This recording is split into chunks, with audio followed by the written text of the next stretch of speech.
नमस्कार। प्रथम दिवस के द्वितीय सत्र विषय शिक्षा। शिक्षा के विषय पर चर्चा का आरंभ होगा। राष्ट्रीय शिक्षा नीति नेशनल एजुकेशन पॉलिसी 2020, इस परिप्रेक्ष्य को लेकर के भी चर्चा होगी। प्राचीन शिक्षा पद्धति, हमारी गुरुकुल परंपराएं, आर्टिफिशियल इंटेलिजेंसी, स्मार्ट क्लास, हमारे सरकारी स्कूल, हमारी उच्च स्तरीय शिक्षा व्यवस्था, अभिभावकों की समस्या, भारत का विश्व भर में शिक्षा में योगदान व कमियां, बहुत सारी चीज़ें इसमें चर्चित होंगी। मैं आज के इस द्वितीय सत्र के हमारे जो वक्ता हैं, स्पीकर्स हैं, उनको निमंत्रित करना चाहूँगा मंच पर। डॉक्टर नीरजा गुप्ता जी, वे मंच पर पधारें और अपना स्थान ग्रहण करें। साथ ही साथ मैं निवेदन करना चाहूँगा डॉक्टर परिमल व्यास जी, जो इस सेशन के हमारे स्पीकर हैं, वे भी मंच पर आकर के अपना स्थान ग्रहण करें। मैं डॉक्टर भाग्येश झा साहब को निमंत्रित करना चाहूँगा कि वे भी मंच पर पधारें और अपना स्थान ग्रहण करें। ये तीनों हमारे आज के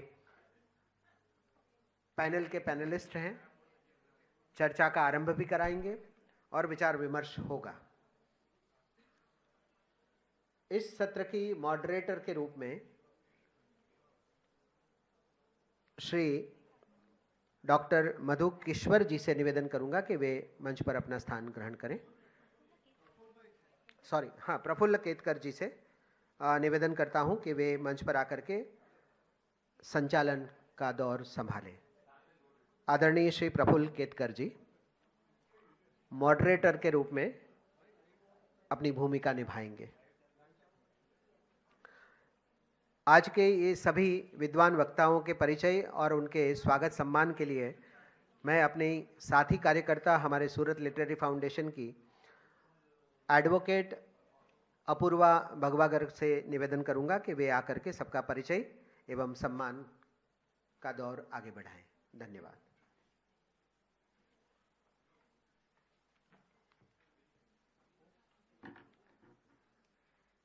डॉक्टर परिमल व्यास जी का सम्मान करने के लिए मैं बुलाना चाहती हूँ आस्था गोस्वामी को। डॉक्टर परिमल व्यास MS यूनिवर्सिटी वडोदरा के पूर्व कुलपति व वर्तमान में औरो यूनिवर्सिटी सूरत के कुलपति है। डॉक्टर व्यास मैनेजमेंट के एक प्रशंसित प्रोफेसर है। उन्हें 128 शोध पत्रों, 12 पाठ्य पुस्तकों के प्रकाशन और अंतर्राष्ट्रीय और राष्ट्रीय स्तर के सम्मेलनों में 108 पत्रों की प्रस्तुति के साथ सर्वश्रेष्ठ शोध पत्र के 14 पुरस्कारों से सम्मानित किया गया है।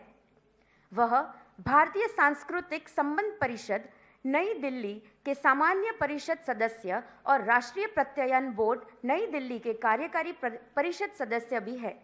डॉक्टर व्यास का बहुत लंबा एकेडमिक करियर रहा है और हम उन्हें अपने मध्य पाकर धन्य हैं। डॉक्टर नीरजा गुप्ता को फेलिसिटेट करने मैं ममता बेन गोस्वामी को बुलाना चाहती हूँ। डॉक्टर नीरजा गुप्ता वर्तमान में गुजरात विश्वविद्यालय अहमदाबाद गुजरात के कुलपति के रूप में कार्यरत है। पूर्व में डॉक्टर गुप्ता ने सांची बौद्ध विश्वविद्यालय मध्य प्रदेश के कुलपति के रूप में सफलतापूर्वक जिम्मेदारी निभाई है।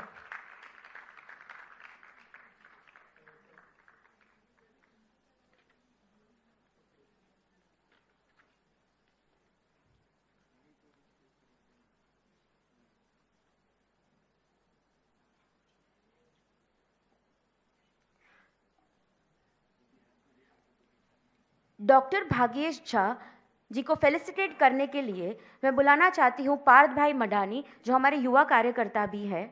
डॉक्टर भाग्येश झा एक पूर्व IAS अधिकारी एवं वर्तमान में गुजरात साहित्य परिषद के अध्यक्ष हैं।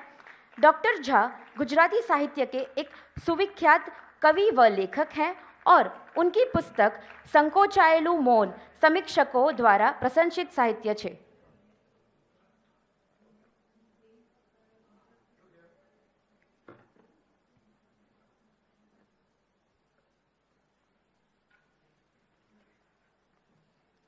श्री प्रफुल्ल केतकर जी को फेलिसिटेट करने के लिए मैं बुलाना चाहती हूं जश ठक्कर को, जो हमारे युवा कार्यकर्ता है. श्री प्रफुल्ल केतकर देश के सबसे पुराने साप्ताहिकों में से एक ऑर्गेनाइजर के संपादक हैं.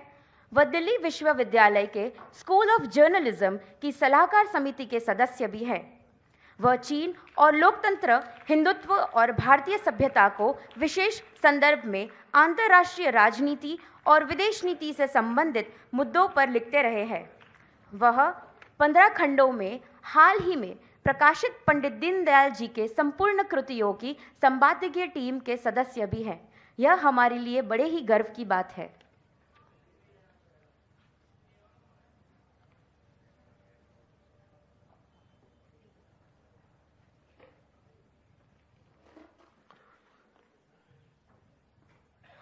एडवोकेट अपूर्वा भगवाकर जी का धन्यवाद. आइए मैं निवेदन करना चाहूँगा आज के मॉडरेटर जी से कि वे चर्चा का आरंभ कराएं.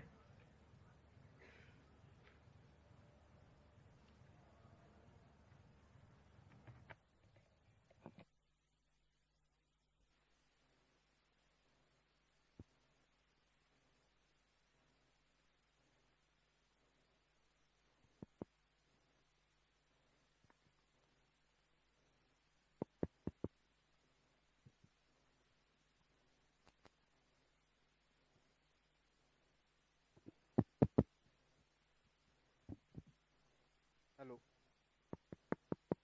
हेलो हेलो हेलो नमस्कार. और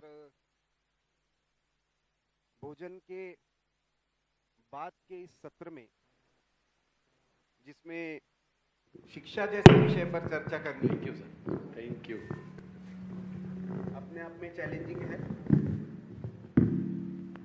स्वास्थ्य मेरा खराब था, लेकिन गोपाल जी का स्नेह और गोपाल जी की कृपा है, तो उस कारण से पहुंच पाया. शिक्षा से मेरा पिछले 10 साल से सीधा संबंध मीडिया एजुकेशन छोड़कर बहुत कम हो गया है. वैसे मैंने 10-12 साल पुणे विश्वविद्यालय में पढ़ाया, तो शिक्षाविद ये है. मैं तो केवल मीडिया के नाते मेरे मन में शिक्षा को लेकर जो प्रश्न आते हैं वो आपके बिहाफ पर इनके सामने रखने का प्रयास करूंगा.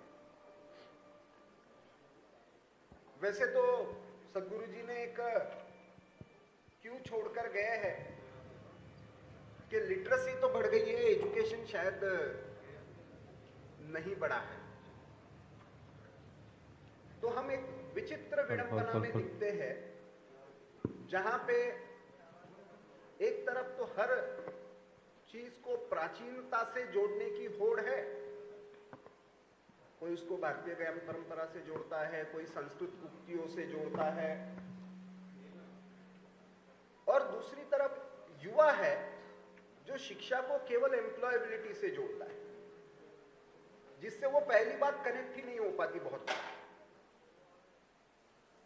तो ये जो खाई है, जो भारत की एक परंपरा थी कि कृषि उत्तम, व्यापार मध्यम और नौकरी अधम, वो पिछले 2 वर्ष में नौकरी उत्तम, व्यापार मध्यम और कृषि अधम कैसे हो गया.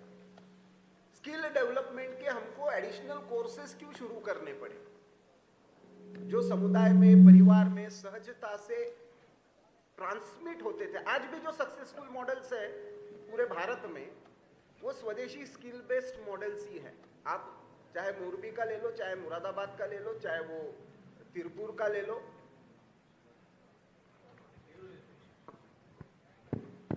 तो मैं राकेश भाई आपसे शुरू करना चाहूंगा, क्योंकि एक तरफ संस्कृत की सनातन ज्ञान परंपरा, भारत ज्ञान में रत रहने वाला, उसको भारत कहा गया, और यहां पे भी भारत 2047 कहा गया है. आप कैसे देखते हैं? राष्ट्रीय शिक्षा नीति आ गई, सरकार का काम नीतिगत एक फ्रेमवर्क देना था, वो सरकार ने कर दिया। अब समाज की, शिक्षाविदों की और सारे जिनको आज की भाषा में स्टेक होल्डर्स कहा जाता है, उनकी भूमिका को आप कैसे देखते हैं? हेलो हेलो, सुनाई देता है लास्ट में? बहुत अच्छा आपका ऑब्जर्वेशन है, क्योंकि हम पास्ट को तो भूल भी नहीं सकते और पास्ट से जी भी नहीं सकते। हमको जब हम संस्कृत के प्रचार करते हैं या साहित्य की बात करते हैं तो लोग बोलते हैं कि भाई it will not give you employment. तो मूलभूत प्रश्न तो ये आता है कि एजुकेशन तो किस लिए होना चाहिए? एम्प्लॉयबिलिटी के लिए या मनुष्य का निर्माण, देशभक्त, ये सब आज के जो प्रश्न हैं हमारे सामने आइडेंटिटी के जब प्रश्न आते हैं तो दो पहलू शिक्षा में कैसे सम्मिलित हो इसकी चिंता करते हैं। एक बात है कि हम बच्चों को राष्ट्रभक्ति कैसे सिखाते हैं और दूसरा कि हम लोगों को अपना चारित्र निर्माण करने के लिए क्या प्रबोधन करते हैं। हम एरिथमेटिक सिखाते हैं, इंजीनियरिंग सिखाते हैं, मेडिसिन सिखाते हैं, लेकिन अच्छे आदमी कैसे बनना वो नहीं सिखाते और वो करिकुलम में है ही नहीं। तो हम लोग जो परंपरा वाले हैं, हम हमेशा ऐसा मानते हैं कि it has to be blended, it has to be balanced. आप इसलिए इस शिक्षा नीति में एक जो फ्लेक्सिबिलिटी का प्रावधान है कि अगर आप मेडिकल में पढ़ रहे हो, पढ़ो, लेकिन आपको जानना चाहिए कि भारत का कालिदास क्या कहता है या भगवद गीता में क्या कंटेंट है, what are the arguments. Because when you go in the global forums, people are many times asking these questions, what India is for. They will not ask you a question about medicine, even if it is a medical conference. So, इसका blending कैसे करना है, इसलिए एक शब्द जो गुरुजी भी छोड़ के गए, मैं उसको अखंड या 360 डिग्री एजुकेशन, 360 डिग्री एजुकेशन जो अर्जुन को मिला था, जिसमें उनको भरतनाट्यम भी सिखाया गया और युद्ध कला भी सिखाई, पाकशास्त्र भी सिखाई, वो अच्छा रसोई भी बनाता। तो 360 डिग्री एजुकेशन देने से जी अपनी रुचि की तरह, मैं इंजीनियरिंग में पढ़ रहा हूँ लेकिन मुझे पेंटिंग का शौक है, मैं संस्कृत का विद्यार्थी हूँ लेकिन मुझे मैकेनिकल इंजीनियरिंग में रस है। तो ये सब का उनका क्या रुचि है उस प्रकार से करना चाहिए। जो आपने बोला वो उसमें एक पॉइंट ऐड करके मैं बताऊंगा कि LCA जिसकी आज बहुत चर्चा है, लर्नर सेंट्रल्ड अप्रोच, कि लर्नर क्या चाहता है, लर्नर का क्या एजेंडा होना चाहिए, उनका एप्टीट्यूड एनालिसिस करके कि भाई आप तो इंजीनियरिंग के स्टूडेंट होने के लिए लायक है लेकिन आप में संगीत का भी रुचि, टेलर मेड एजुकेशन उनके लिए इंडिविजुअल को, इंस्टेड ऑफ पूरे 150 का क्लास में सबको एक यूनिफॉर्मिटी से पढ़ाने की जगह उनको थोड़ा स्वतंत्र दिया जाए, स्वातंत्र दिया जाए, फ्लेक्सिबिलिटी दिया जाए। तो I think we will be able to cater both the needs, the व्यक्ति निर्माण और उनकी एम्प्लॉयबिलिटी। जी नीरजा जी, एक आपने, क्योंकि एक तरफ भाषा का, दूसरी तरफ डायस्पोरा का, और एक विडंबना हम देखते हैं, हमेशा हम रोते रहते हैं कि हमारी शिक्षा ऐसी, हमारी शिक्षा, ये बात सही है कि 1784 से लेकर 1835 तक मैकोले ने अपने मिनट्स रिकॉर्ड करने तक, या चार्ल्स ट्रैवलियन ने उसको पॉलिसी का रूप देने तक, और अंग्रेजी को एक भाषा के रूप में, नौकरी देने वाली भाषा के रूप में प्रस्थापित करने तक एक मॉडल अपनाया।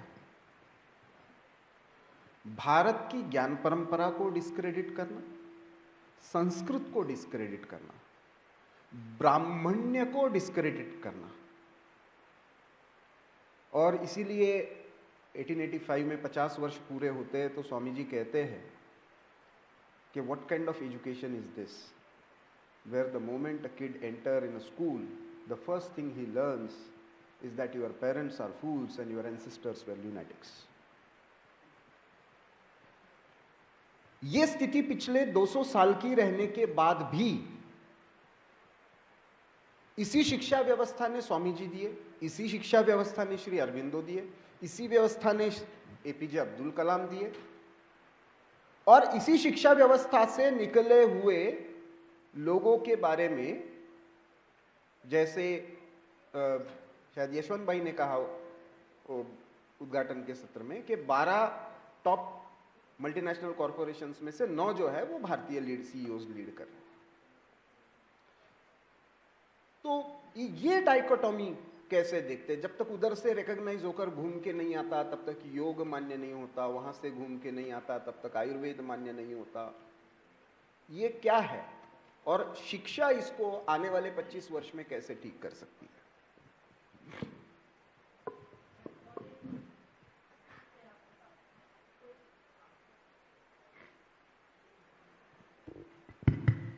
कॉलेज से आपने बात की। 1835 के एक कागज ने भारत के 195 साल की भविष्य गाथा लिख दी, और आज तक हम वही मैकॉले की ही नीति को, उसे तो पता भी नहीं होगा कि वो 200 से ज़्यादा साल के लिए एक पॉलिसी बना के जा रहा है। हमारे लिए वो पॉलिसी बन गई, और पॉलिसी क्या थी उसको सिर्फ 5 बिंदु में मैं जल्दी से कहूँगी। 1, 2, 3, 4, 5। 1 डिग्री, 2 बच्चे, 3 कमरे का मकान, 4 पहिए की गाड़ी और 5 शून्य की तनख्वाह। इससे आगे कुछ नहीं। इसमें राष्ट्र नहीं, गौरव नहीं, संस्कृति नहीं, सम्मान नहीं, परंपरा नहीं, भाषा नहीं, अपने ग्रंथ नहीं। और वो सक्सेसफुल रहा। होते होते होते समाज को एक ऐसा गेट दे गया जो विश्वविद्यालयों का, कॉलेजेस का, स्कूल का गेट बन गया। गेट के अंदर मैकॉले पढ़ाया जाता था और समाज कुछ और अपेक्षा रखकर वहाँ भेजता था। तो आपने जब स्वामी विवेकानंद जी, अरविंदो जी, इनकी बात की, तो माफ़ कीजिए, शिक्षा व्यवस्था ने कुछ नहीं किया उनकी, भारत ने किया। एक जो हमारा अधिकार है कि जब हम भारत में जन्म लेते हैं तो हम उगते हैं, और वो जो उगना है वो वैदिक उन्मेष के साथ उगना है। उसमें कुछ जो चिन्ह हमारे साथ रह जाते हैं वो हमें लगातार संघर्ष पे ले जाते हैं। ये सही नहीं है। इसलिए न जाने कितने लोग इस बात को मानते हैं कि जब चुनाव आता है किस चीज़ को चुने, तो हम राजा सिद्धार्थ को नहीं पूजते, गौतम को पूजते हैं। राजा राम को नहीं पूजते, वनवासी राम की कथा कहते हैं। हमारे पास चुनाव एकदम स्पष्ट है कि त्याग ही हमारी भावना है, श्रद्धा ही मूल मंत्र है। तो हम भारतीयों की तरह तो विफल नहीं हुए। खाली जो हमने शिक्षा नीति का विकल्प, हम लोग एक कहते हैं ना, हमारी higher education is a story of missed opportunities, और सबसे बड़ी अपॉर्चुनिटी हमने मिस की 1947 में, जब चुनाव करना था कि हमें भारत बनना है या इंडिया बनना है, तो हमने इंडिया बनना स्वीकार किया। अगर हम उस समय भारत बनने का चुनाव करते तो ये जो डायकॉटमी आज आप देख रहे हैं उतनी विशाल नहीं दिखती, और राष्ट्रीय शिक्षा नीति इस रूप में सामने नहीं लाई जाती कि उसे पन्नों में व्यक्त किया जाए। मैं इतना ही कहती। जी परिमल जी, आप स्टेट एजुकेशन के साथ एसोसिएटेड रहे, वाइस चांसलर के नाते, टीचर के नाते, रिसर्चर के नाते। अब प्राइवेट, ये एक बड़ा डिबेट चल रहा है। भारत की शिक्षा तो कभी भी सरकार केंद्रित नहीं थी, वो हमेशा समाज केंद्रित थी। जब 1811 में पहला हायर एजुकेशन का या स्कूल शिक्षा का एक तरह से डेमोक्रेटाइजेशन होने की प्रक्रिया सोचने लगे यूरोप में, उस समय ब्रिटिश डॉक्यूमेंट्स के हिसाब से ही हमारे पास लगभग 1,73,000 के आसपास गुरुकुल थे। मैनेजमेंट के आप एक्सपर्ट रहे हैं, और मैं मानता हूं कि मैनेजमेंट ये एक ऐसा डिसिप्लिन है कि जिसमें भारत की जो व्यवस्थापन पद्धति है उससे बहुत कुछ सीखने की संभावना है, लेकिन मैंने जैसे कहा कि मोरबी का मॉडल ये शायद मैनेजमेंट के केस स्टडी का विषय नहीं बनता। तिरुपुर का मॉडल ये मैनेजमेंट के केस स्टडी का विषय नहीं बनता। मैंने तिरुपुर के जो प्रेसिडेंट है वहाँ की गारमेंट्स कोऑपरेटिव इंडस्ट्रीज़ का एसोसिएट फेडरेशन है, मैंने उनको पूछा कि सोशलिज्म आया, लिबरलाइजेशन आया and still you are surviving. वो बोला 3 ही चीज़ है, एक ट्रस्ट, दूसरा कम्युनिटी बेस्ड किलिंग और तीसरा शेयर्ड रिसोर्सेस। तो हमको कभी सरकार की तरफ हमने ताक के देखा ही नहीं। अब आज जब हम अगले 25 वर्ष का खाका खींचने की बात कर रहे हैं, तो कुल मिलाकर शिक्षा में और खास करके मैनेजमेंट जैसे जो इनहेरेंटली इंटीग्रेटेड है, इंटरडिसिप्लिनरी है, जो भी आपको कहना है, तो आप कैसे इसको? पहले तो आज गीता जयंती बड़ा पवित्र दिन है और शिक्षा के बारे में हम बात कर रहे हैं, और मुझे जो मौका मिला आप सबको मिलने के लिए, इसलिए मैं गोस्वामी जी को और जितने भी लोग यहाँ पर उपस्थित हैं उनको धन्यवाद देना चाहूँगा। एक पेचीदा जो सवाल है आपने जो बात रखी है उसको मैं गवर्नेंस के साथ जोड़ना चाहूँगा। शिक्षा किसकी जिम्मेदारी? सबसे पहला तो सवाल ये सोचना चाहिए। मेरे पास करीब 40 साल मैंने ये क्षेत्र में काम किया है, और जब भी कोई भी विडंबना आती है, कोई भी फेल्योर आता है, कोई भी चैलेंज आती है, तो जो पहला सेक्टर होता है जिसके ऊपर जिम्मेदारी जाती है वो शिक्षा का क्षेत्र है। और मैं एक ही सवाल पूछता हूँ कि क्या कोई एक ऐसा परिवार हम ढूंढ सकते हैं कि वो डिसाइड करे कि नहीं, मुझे मेरे बच्चे को शिक्षा के लिए नहीं भेजना है? ये एक बुनियादी प्रश्न है जिसका जवाब हमें ढूंढना चाहिए। दूसरी बात, मैं मानता हूँ कि शिक्षा और शिक्षा की व्यवस्था, जिसको हम एजुकेशन सिस्टम कहते हैं, क्योंकि अभी मैं निजी विश्वविद्यालय के साथ जुड़ा हुआ हूँ, और मैं इसीलिए जुड़ा हुआ हूँ क्योंकि मुझे लगता है कि किस तरह से निजी विश्वविद्यालय में शिक्षा दी जाती है, क्या प्रयास हो रहे हैं, और हम एक ऐसे स्टेट में अभी रह रहे हैं जिसमें पूरे भारत में सबसे ज़्यादा निजी विश्वविद्यालय गुजरात में है। और बाकी सब बातों को छोड़ के एक बात मुझे बहुत अच्छी लगती है कि ये जो 112 विश्वविद्यालय गुजरात में काम कर रहे हैं, जिसमें से 16 या 20 की जिम्मेदारी राज्य सरकार की है, बाकी के जो विश्वविद्यालय है वो सब शिक्षा के लिए काम कर रहे हैं। और जब भी कोई आप नई परंपरा, नई पद्धति का आविष्कार करते हैं तो उसमें थोड़ा वक्त लगेगा। बुनियादी प्रश्न ये है, यदि शिक्षा की बात मैं कहूँ तो एक सवाल जो हमें हमेशा पूछना चाहिए, मैं किसी जैन साधु को हमारे विश्वविद्यालय में मैंने उनको बुलाया था और बात में कर रहा था। एक जो बुनियादी प्रश्न है जिसका जवाब हमें पूछना चाहिए, where is the life in education? क्योंकि मैं औरों विश्वविद्यालय को रिप्रेजेंट करता हूँ, तो मैं आप सबको बताना चाहूँगा, मैं आज की ही बात कर रहा हूँ। नीरजा जी, जो राष्ट्रीय शिक्षा नीति का जो पूरा स्ट्रक्चर है गुजरात सरकार का, आज का ही मैं उदाहरण देना चाहता हूँ। हमने कुछ इस स्ट्रक्चर के 7 स्कूल है, तो 7 स्कूल को मैंने कहा आप कौन सी लैंग्वेज सिखा सकते हैं। फ्रेंच के लिए बहुत अच्छा प्रतिभाव आया, अंग्रेजी के लिए तो प्रतिभाव की आवश्यकता ही नहीं है। जो करीब मेरे पास 600 बच्चे, उसमें से 2 बच्चों ने संस्कृत लिया। आज का ही अनुभव बता रहा हूँ। 4 बच्चों ने हिंदी लिया और करीब 5 या 6 बच्चे गुजराती के लिए। तो क्लासेस शुरू करने हैं, तो मेरे पास ये विषय आया कि किस तरह से उसको कहना चाहिए।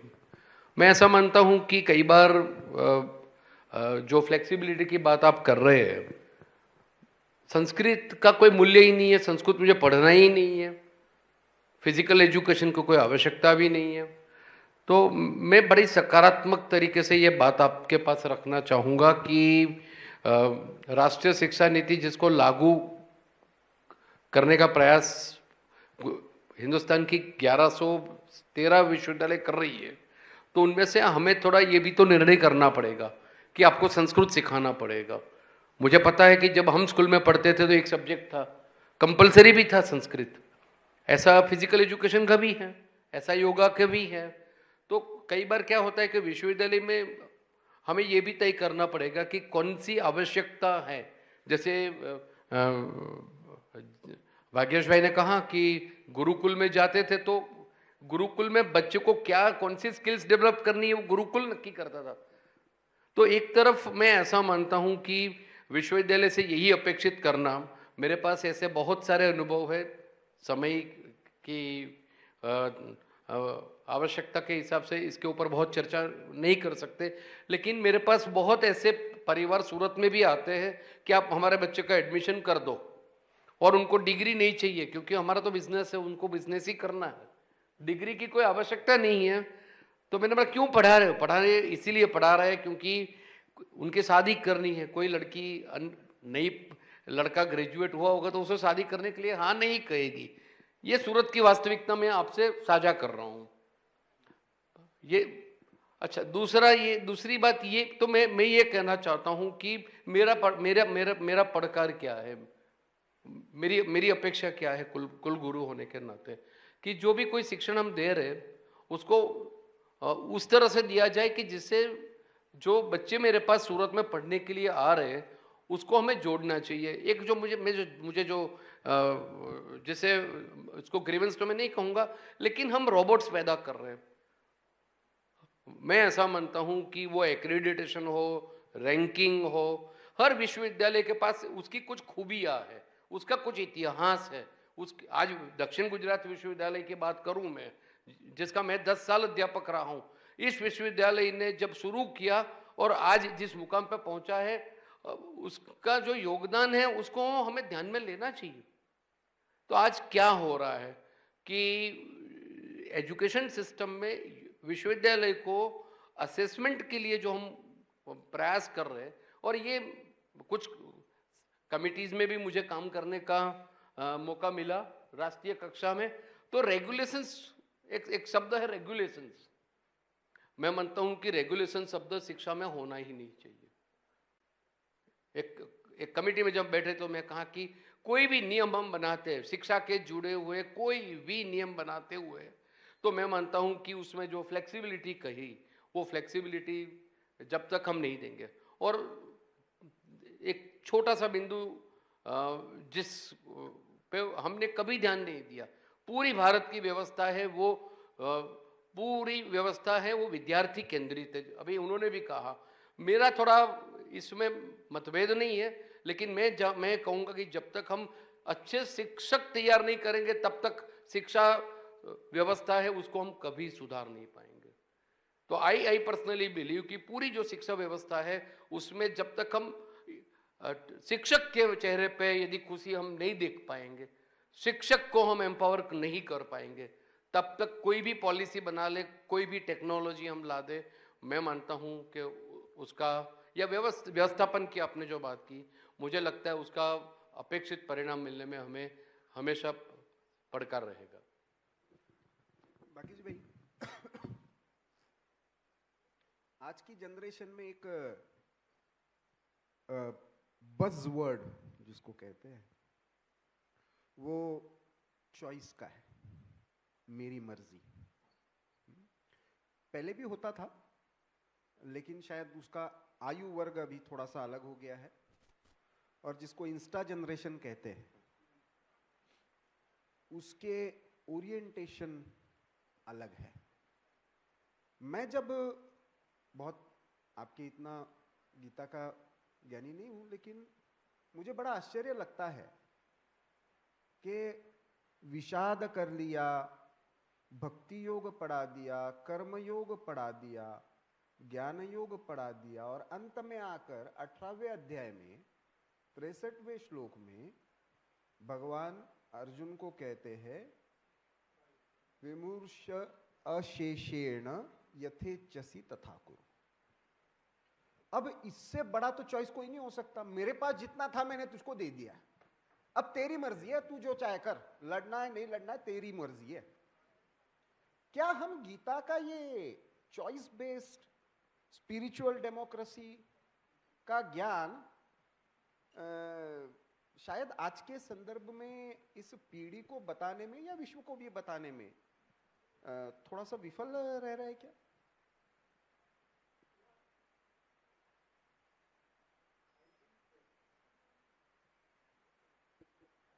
हेलो या ये बहुत अच्छा शब्द है इंस्टा जनरेशन। मैं भी ऐसा बोलता हूँ कि ये टीनेजर्स नहीं है, ये स्क्रीनेजर्स है, जो स्क्रीन में ज़्यादा समय रहते हैं। एक बात अच्छी मुझे लगती है नई जनरेशन में, वो दे आर वेरी ट्रांसपेरेंट। क्योंकि जब हम पढ़ते थे तो हमारे पर if I use the word संस्कारों का बहुत बर्डन रहता था। ये जनरेशन को ऐसी कुछ है नहीं, वो जो मानते हैं वो बोलते थे, वो अच्छी बात है, दैट इज़ गुड। बट अभी जो चॉइस की बात है तो वन हैज़ टू, जैसे परिमल भाई ने भी बताया, अच्छी तरह से बताया कि संस्कृत किसी को पढ़ना ही नहीं है, चॉइस देंगे तो। चॉइस देने से पहले जो, जैसे आज गुरुजी ने भी एक बात बताया कि अंतःकरण शुद्धि, पूरा रिलीजियस जो है क्रम, वो बेसिकली अंतःकरण को तैयार करता है। तो जब बच्चों को आप 3 ऑप्शन रखते हो, तब वो ऑप्शन के बारे में निर्णय करने के लिए तैयार नहीं है। बेसिकली उनको मालूम नहीं है कि संस्कृत क्या है। उनको किसी ने बताया कि संस्कृत बहुत कठिन है तो मान लिया कि कठिन है। किसी ने बोला कि आईटी में जाओ तो बहुत अच्छे जॉब मिलेंगे तो मान लिया कि आईटी में मिलेंगे।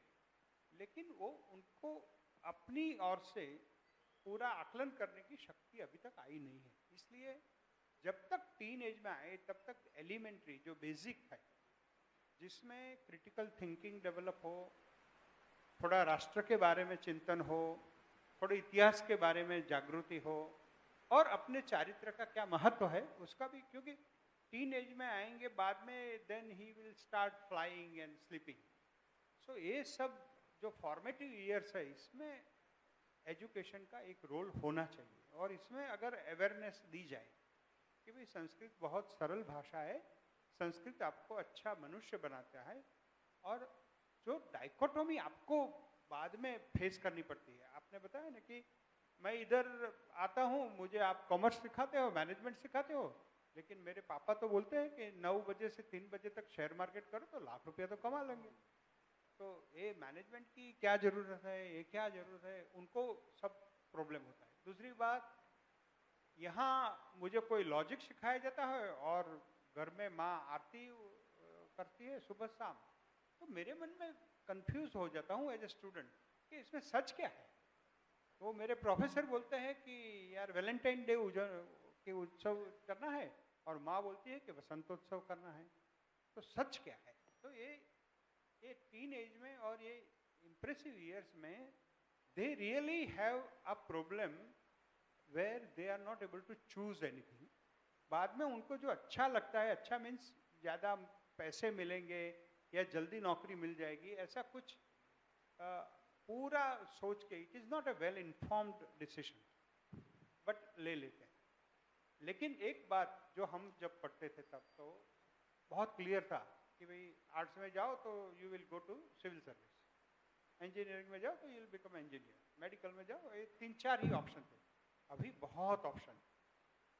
तो I think by the time वो अभी मिडिल स्कूल ख़त्म करे उसके पहले ये 2 चीज़ें अगर 2047 के लिए बच्चों को तैयार करना है, तो क्या राष्ट्र है, क्या राष्ट्र की निर्मिति है, और राष्ट्र का क्या भविष्य है। राष्ट्र का भविष्य ही हमारा भविष्य है।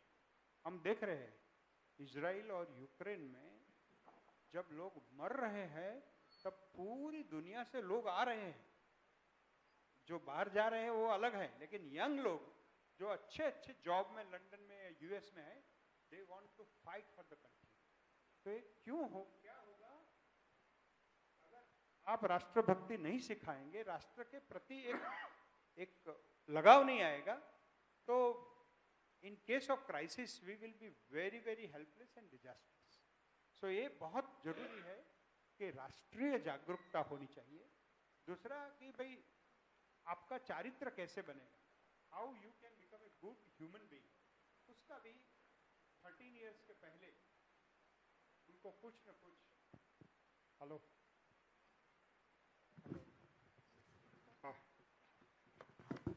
हाँ, तो ये कैसे भी अच्छा नागरिक बनना, अच्छा मनुष्य बनना, इसकी कोई ना कोई शिक्षा टीन एज के पहले फंडामेंटल जब उनका इम्प्रेसिव ईयर्स में, फॉर्मेटिव ईयर्स में करना चाहिए, ऐसा मेरा नम्र मत है। गिरिजा जी, व्यास सर ने कहा कि अच्छे टीचर्स बनने चाहिए, भागेश भाई ने कहा कि इम्प्रेसिव एज में उन पर संस्कार होने चाहिए। मैं बाहर से जब देखता हूं व्यावहारिक तौर पर, जिसको कुछ नहीं बनता वो प्राइमरी स्कूल का टीचर बनता है। Higher education is the most luxurious thing जिस पे हम सबसे ज्यादा खर्चा कर रहे हैं। Again it's a colonial model, उसका हैंगओवर है। इस प्राइमरी एजुकेशन से लेकर हायर एजुकेशन को, और हायर एजुकेशन में तो आप लोग दोनों जुड़े हुए हो, आपको हर साल नए नए कोर्सेज भी शुरू करने हैं, ग्रॉस एनरोलमेंट रेशियो भी बढ़ाना है। पूरी दुनिया में कहीं पे भी नहीं होता, लेकिन वो पता नहीं डॉक्टर मनमोहन सिंह को क्या भूत था, 30% का ग्रॉस एनरोलमेंट हायर एजुकेशन में, और फिर वो ग्रेजुएट हो जाता है तो वो ना खेती करने की इच्छा रखता है ना वो व्यवसाय में कहीं पे। सो स्किललेस डिग्री होल्डर, हम इसको अगले 25 वर्ष में ठीक करना है, तो आपको तो है उस एग्जिस्टिंग सिस्टम को डिस्क्रेडिट किए बिना, उसके लिमिटेशंस को एक्सपोज किए बिना आप नेशनल एजुकेशन पॉलिसी कितनी भी अच्छी हो, उसके परिणाम नहीं दिखेंगे। और फिर वो अभिजीत बैठा हुआ है, वो आनंद ऑनलाइन पूछता रहेगा 10 साल में सरकार ने क्या किया, एक लाइन नहीं हटाई। अब यही सबसे बड़ा कॉलोनियल अप्रोच है। सरकार सिलेबस बनाएगी, इससे बड़ा कॉलोनियल अप्रोच कुछ नहीं हो सकता, बनाना पड़ रहा है। तो हम इसको ठीक कैसे करेंगे? व्हेन सोसाइटी विल डिसाइड कि गुजरात के लोगों को क्या आवश्यकता, भी गुजरात का और सूरत में बैठा हुआ पूरा डायमंड इंडस्ट्री का हब है, उसको क्या आवश्यकता है, ये सूरत के बैठे हुए लोग डिसाइड करेंगे ना। दिल्ली में बैठे हुए कोई डिसाइड क्यों करेगा? अगले 25 साल की बात कर रहे हैं, 2047 की। मुझे गारंटी नहीं है, मैं देखूंगी, लेकिन अगर विकसित भारत देखूंगी तो उसकी डेमोग्राफी थोड़ी समझनी पड़ेगी। 2041 में आज जिसे हम यंगेस्ट नेशन कहते हैं, उसकी डेमोग्राफी ऐसी होगी कि 15 से 64 साल की उम्र होगी।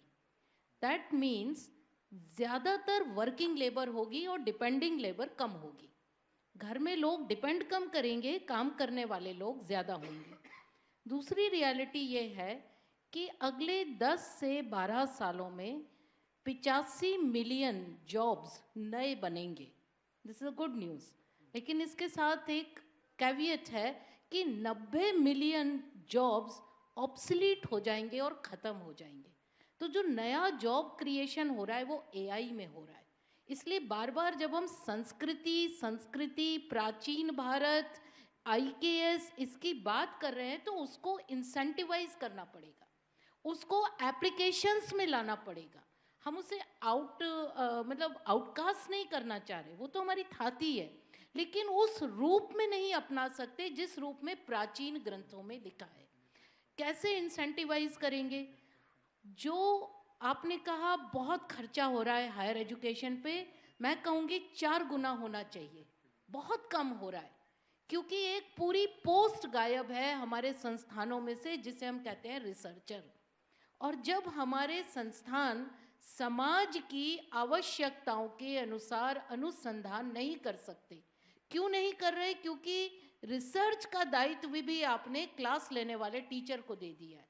वो टीचर टीचिंग करने आया, he is not a primarily researcher. आपको रिसर्चर खड़ा करना पड़ेगा, फिर आप जो कह रहे हैं कि जो जॉब्स की एक विसंगति है, समाज की विसंगति है, रिक्वायरमेंट्स की ये यंग बच्चे हम पे डाउट नहीं करते जब हम इन्हें बताते हैं कि सब तरह का विज्ञान हमारे पास था। वो कहते हैं हम मानते हैं, आप हमें प्रमाण मत दीजिए। एप्लीकेशंस का क्या? एप्लीकेशंस तो आप आज भी पश्चिम से उधार ले रहे हैं, और हम में ताकत है।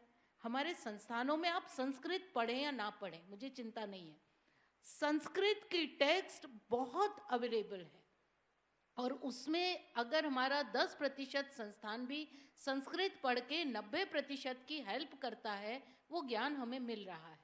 मेरी चिंता ये है कि 2047 में आज जो बच्चा कैंपस में है वो समाज होगा, यानी आज जो जिन्हें हम एजेंट कहें वो बेनिफिशियरी होंगे।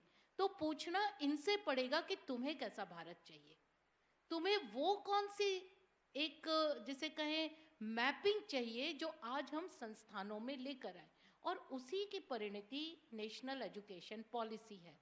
मैं ना तो पेसिमिस्टिक हूँ, ना ही इसको बहुत डाउट से देख रही हूँ।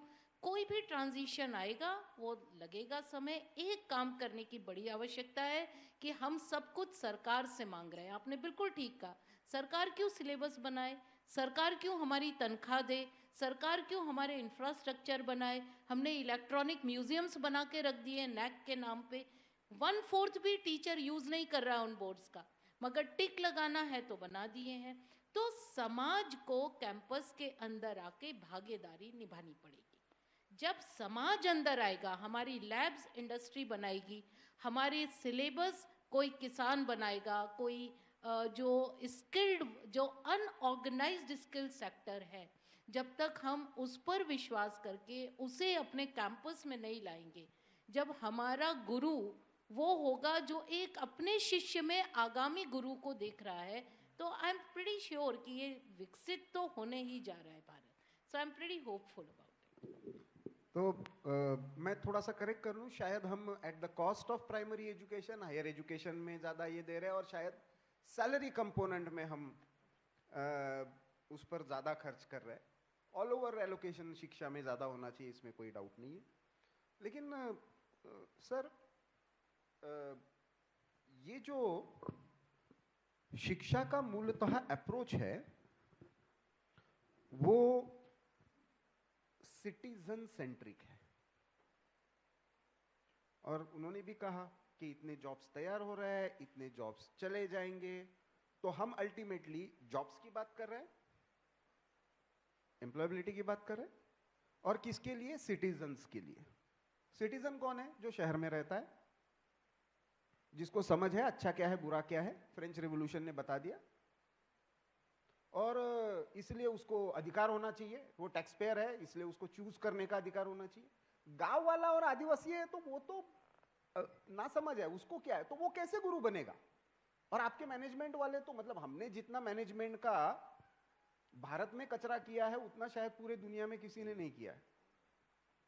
तो आने वाले 25 वर्ष में हमको शिक्षा में इस समाज को लेकर आना है, समाज में जो ज्ञान परंपरा है उसको इंटीग्रेट करना है, तो हमारा अप्रोच क्या होना चाहिए? ये स्वयं के अनुभव से भी कह रहा हूँ, और इसके प्रमाण भी मेरे पास है। मैं ऐसा मानता हूँ कि देखिए, जब 1980 का दौर था तब टेलीविज़न हमारे देश में आए, और मेरे ख्याल से यहाँ बैठे हुए बहुत सारे लोगों को ये था कि टेलीविज़न इज इडियट बॉक्स। वो टेलीविज़न एक से ज़्यादा हो गए। बात ये मैं रखना चाहता हूँ कि जब आप शिक्षा की बात करो और सॉल्यूशन हम ढूंढ रहे, एआई की बात करी, मुझे लगता है कि आने वाले वक्त में एक बात बिल्कुल स्वयं स्पष्ट है, हमारी विचारधारा कोई भी हो, हमारी पद्धति कोई भी हो, लेकिन उसमें एक बात जो हम सबको प्रभावित करेगी वो है टेक्नोलॉजी। तो technology is going to be a big player of Bharat 2047। और मुझे बहुत खुशी होती है क्योंकि जब राष्ट्रीय शिक्षा नीति का गठन हो रहा था तो महाराजा सयाजी विश्वविद्यालय की ओर से मैंने 2 सुझाव भेजे थे, उसके ऊपर हमने काफ़ी बहस भी हुई थी और हमने कहा था कि ये अभी भी मुझे दुख होता है जब मैं सुनता हूँ कि न्यू एजुकेशन पॉलिसी, पढ़े लिखे लोग भी बोलते हैं न्यू एजुकेशन पॉलिसी, उसे थोड़ी ज़्यादा समझ रखने वाले वो लोग कहते हैं नेशनल एजुकेशन पॉलिसी। और फिर मैंने बहुत बार ये बात को दोहराया कि इसको न तो न्यू को न तो नेशनल को, उसको भारतीय शिक्षा नीति कहो। तो मैं आपसे 1000% बिल्कुल सम्मत हूँ कि रिसर्च की बात हो, टेक्नोलॉजी की बात हो, शिक्षा की बात हो, हमारा जो सोल्यूशन है वो वेस्ट में ढूंढते हैं। पहला तो ये काम बंद करना पड़ेगा क्योंकि वहाँ आत्मविश्वास की कमी है। वो संशोधन की बात हो, एप्लीकेशंस की बात हो, और ये देश ने आज एक सीधा सा एक दलील में करूँ आपके पास तो आईटी एनेबल सर्विसेज आप ग्लोबली देखिए कौन है, हम लोग हैं, हमारे ही लोग कहीं बाहर जाकर के काम कर रहे हैं। तो मुझे लगता है कि मैं बहुत ऑप्टिमिस्ट हूँ। टेक्नोलॉजी एज ए डिफरेंशिएटर, कुछ बातें जो उन्होंने नीरजा जी ने कही, मैं ऐसा मानता हूँ कि सब कुछ विश्वविद्यालय या स्कूल में पढ़ाने की कोई आवश्यकता नहीं है और ये भारतीय शिक्षा नीति होनी चाहिए, हम पहली बात है। और दूसरा जो हमारा जो सुझाव था उसको 50% सरकार ने एक्सेप्ट किया है। आज ये बहुत बड़ा माध्यम है, मैं आपके माध्यम से कहना चाहता हूँ कि वो जो एक दूसरा सुझाव हमने दिया था वो था कि ह्यूमन रिसोर्स डेवलपमेंट जो मिनिस्ट्री थी, उसकी बहस नहीं करना चाहूँगा, उसको हम मानव संसाधन केंद्रीय मंत्रालय ऐसा कुछ कर दिया था। तो मतलब हमने उसको ऑथेंटिकेट कर दिया था कि एजुकेशन का काम ही ये जॉब आप देना, एम्प्लॉयमेंट करना। अभी शिक्षा मंत्रालय बना है, हमारा सुझाव था उसको शिक्षा और संस्कृति मंत्रालय बनाना चाहिए। मुझे लगता है कि यदि 2047 में यदि, क्योंकि हम बात इंडिया की कर रहे हैं, मैं बहुत धन्यवाद देना चाहूँगा। हमारी सोच, मेरी भी सोच ऐसी है क्योंकि मैं भी एक वही शिक्षा व्यवस्था से आया हूँ कि मुझे अंग्रेजी बोलना नहीं आता है तो मुझे इन्फीरियरिटी कॉम्प्लेक्स आता है। अंग्रेजी बोलने में आज की बात मैं कहूँ, मैं बहुत दुख के साथ कह रहा हूँ कि आज ही हमारे विश्वविद्यालय में कुछ बच्चे मेरे पास आए थे कि हम 25 दिसंबर सेलिब्रेट करना चाहते हैं, एक स्कूल का एक कार्यक्रम हो रहा है। मैंने बोला बहुत अच्छा लगा मुझे, अब क्रिसमस सेलिब्रेट करनी ही चाहिए, लेकिन मैंने कहा कि ये हमारा नया साल नहीं है। मतलब आज के बच्चों को पूछो कि गीता जयंती क्या है और गीता जयंती क्यों मनाई जाती है, तो ये बच्चे जवाबदार नहीं है, जवाबदार मैं हूँ और हम सब लोग हैं। तो मैं ऐसा मानता हूँ कि जो हाइब्रिड मोड पे हमें एजुकेशन देना पड़ेगा और मैं बिल्कुल इस बात में स्पष्ट हूँ, वो स्टेट यूनिवर्सिटी हो, प्राइवेट यूनिवर्सिटी हो, सेंट्रल यूनिवर्सिटी हो, कोई भी प्रकार का शिक्षा संस्थान है।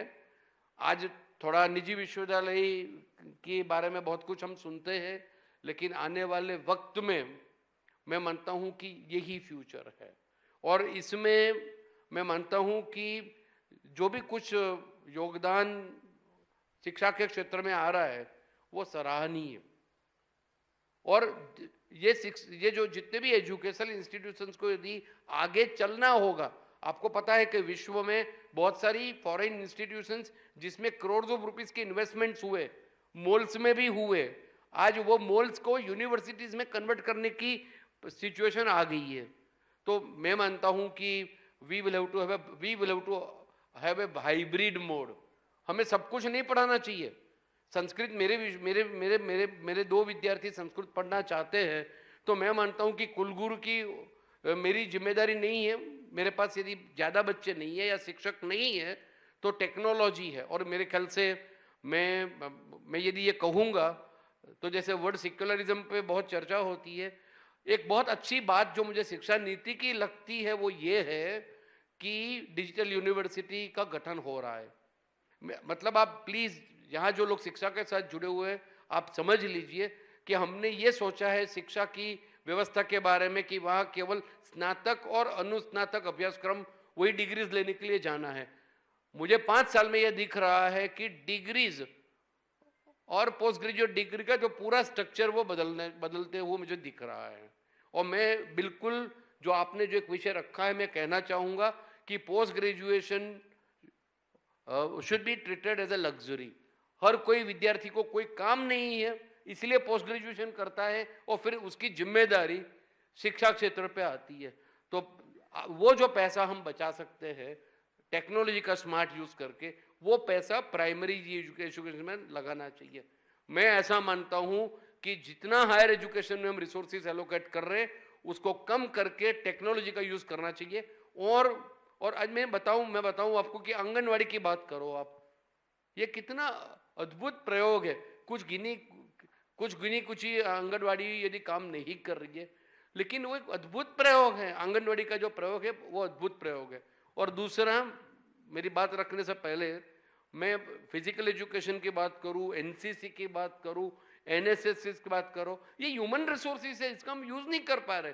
ये बच्चे जो यूथ पावर की आपने बात कही, हम हर कोई चीज एग्जामिनेशन से जुड़ते हैं, हर कोई चीज मार्कशीट से जुड़ते हैं, हर कोई चीज रैंकिंग से जुड़ते हैं। मैं मानता हूं जब तक ये जो इंस्टीट्यूशंस है उसको अपने तरीके से अपने एक्सपेरिमेंट के हिसाब से हम काम करने देंगे। मैंने माना क्योंकि एक अमूल हम कर पाए गुजरात में, वो अमूल दूसरी अमूल नहीं बना पाए। तो एक कुरियन जी आए केरला से 1949 में और पूरे वर्ल्ड को उन्होंने पूरा एक नया सेक्टर दिया।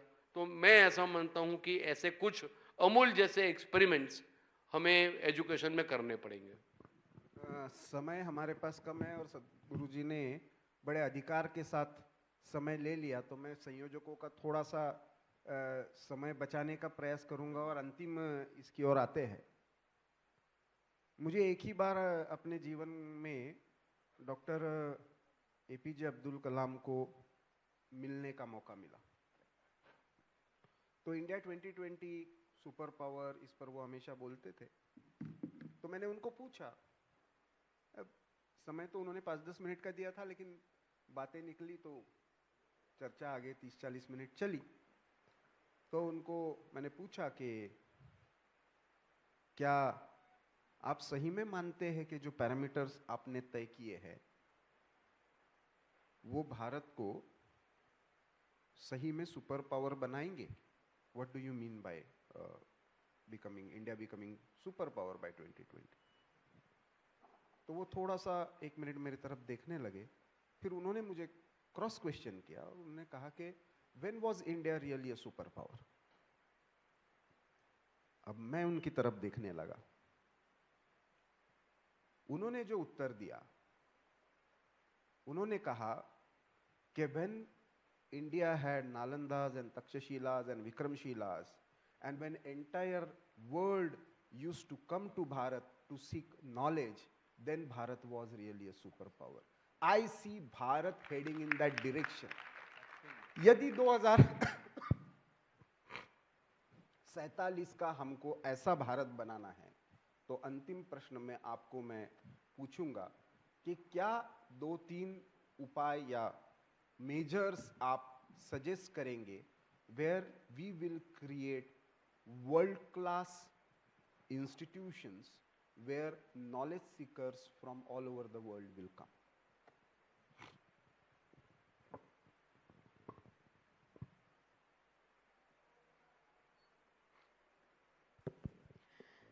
जिस काल की बात करके हम हमेशा उसकी तरफ देखते हैं, और हम लोग तो उस सेक्टर में हैं, तो हमारे तो मुंह पे रटे हुए रहते हैं। नालंदा, तक्षशिला, वल्लभी, विक्रमशिला, ऐसे हम लोग बार बार कोट करते हैं कि वो अब क्लिशे भी होते जा रहे हैं।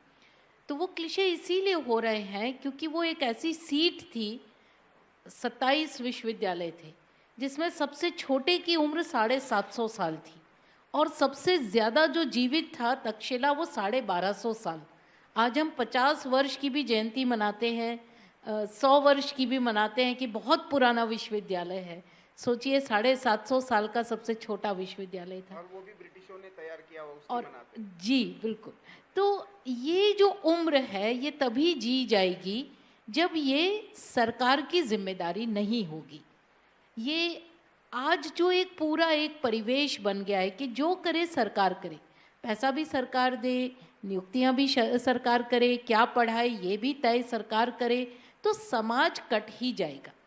जिस पूरे इकोसिस्टम में समाज एक मेन स्टेक होल्डर रहेगा, वही उसका अमृतकाल है। और अमृतकाल 75वें वर्ष से शुरू होता है, और जो 75th ईयर होता है वो कहलाता है पारस पर्व, पारस वर्ष। और पारस एक ऐसी चीज़ है जिसे छू देता है उसका सोना बन जाता है, इसीलिए ये अमृतकाल की यात्रा आरंभ हुई है। ये मुझे तो असंभव नहीं लगता कि ये पारस पर्व अमृतकाल की तरफ ले जा रहा है। एक और छोटा सा उदाहरण दूं, जब G20 शुरू हुआ और हमारे प्राइम मिनिस्टर सर इंडोनेशिया गए टेक ओवर करने प्रेसिडेंसी, तो उन्होंने वहाँ से विदा होते हुए वहाँ के राष्ट्राध्यक्ष को एक सफ़ेद घोड़ा दिया। सफ़ेद अश्व हमारी संस्कृति में चक्रवर्ती राजा का एक सिंबल होता है, अश्वमेध का। तो ये जो अश्वमेध है, इसका अभियान शुरू हुआ है, और ये कोई सिंबॉलिक जार्गन नहीं है, इसको हम असंभव मान के चल ही नहीं रहे हैं। क्योंकि चाहे आप नीति में देखिए, चाहे समाज की अपेक्षाओं में देखिए, चाहे बदलते परिवेश में देखिए कि आज ज़्यादा थ्रस्ट स्टार्टअप और इनोवेशन पे आ रहा है, एंटरप्रेन्योरशिप पे आ रहा है, बैंक्स भी उसके लिए आगे आ रहे हैं, वेंचर कैपिटलिस्ट आ रहे हैं, फंडिंग एजेंसीज आ रही हैं।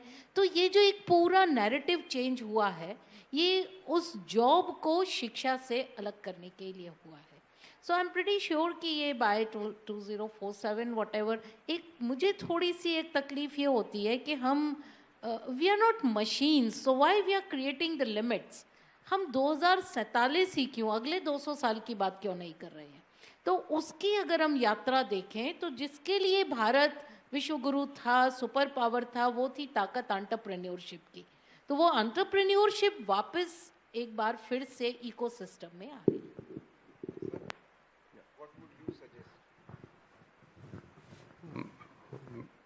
जो निर्जन ने कहा उसी को मैं इंटीग्रेट करना चाहूँगा। बिल्कुल वो बात दोबारा मैं रिपीट नहीं करना चाहूँगा, लेकिन मैं मानता हूँ कि यूथ पावर ये भारत की सबसे बड़ी ताकत है।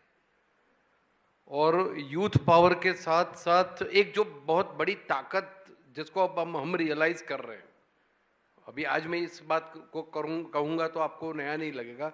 With in the youth power India की एक बड़ी जो शक्ति है वो वीमेन पावर है। और हम कहते हैं ना चैरिटी बिगिंस एट होम, तो ये ट्रांसफॉर्मेशन होके रहेगा, उसमें मुझे कोई शंका नहीं है। वो फिर 2047 हो या 3047 की हम बात करें। मैं एक शब्द जो मुझे बड़ा प्रभावित करता है और वो टेक्नोलॉजी का आउटसुट है, क्योंकि मैंने अभी टेक्नोलॉजी की तो बात करी, उसको ही मैं मेरा अंतिम जवाब के रूप में रखना चाहूँगा। जो मेरी सोच है उसको वो रिलेट करता है और उसमें हमें बहुत सारे सवाल के जवाब मिल जाएंगे।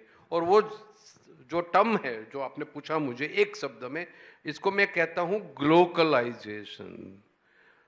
देखिए, चुनौती ये है कि हम हमारे रूट्स को ना भूलें, हमारी संस्कृति, हमारी धरोहर, हमारी ताकत जो है उसको ना भूलें।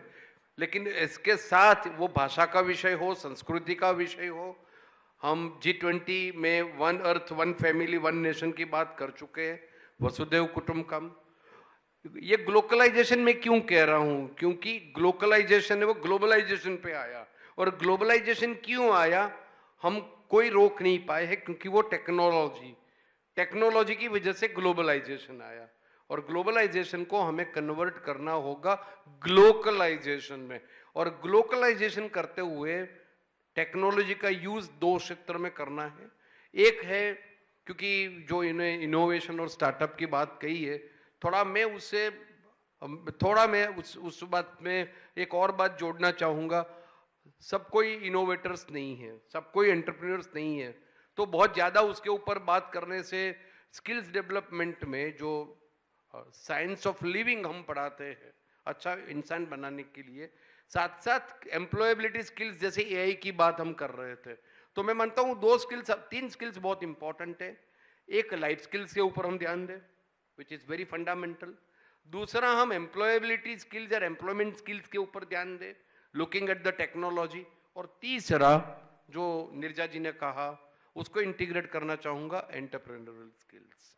मेरे ख्याल से ये मेरी सोच है भारत 2047 की, कि youth power, women power and globalization, making smart use of technology to promote innovations and ensuring that it would balance it out in terms of generating employment skills and entrepreneurial skills.